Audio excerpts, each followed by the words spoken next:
Iron ni ambil masa tak sampai 10 saat untuk panas. Jadi korang tak perlulah nak tunggu lama-lama untuk iron baju.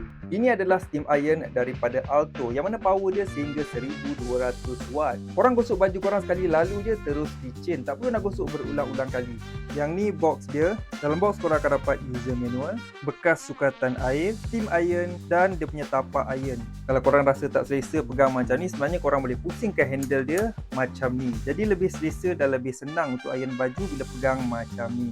Siap ada LCD display untuk pilih mode sama ada nak dry iron ataupun steam iron. Macam sekarang ni, ini adalah dry iron. Untuk steam iron ada 3 level lah, korang boleh tekan mode kat sini untuk pilih. Ikut korang lah, korang nak steam banyak ke steam sikit, korang adjust lah dia punya level tu. Dia punya panas pula sampai 160 darjah Celsius. Bukan setakat baju korang licin, sekali dengan kuman, dengan hama, dia kasih settle habis, jadi baju korang jadi lebih bersih. Untuk korang yang selalu struggle untuk gosok pada bahagian collar, lengan, celah-celah butang, pakai iron ni memang senang. Sebab dia boleh gosok 360 darjah daripada semua angle. Korang tengoklah bentuk tapak dia ni macam mana.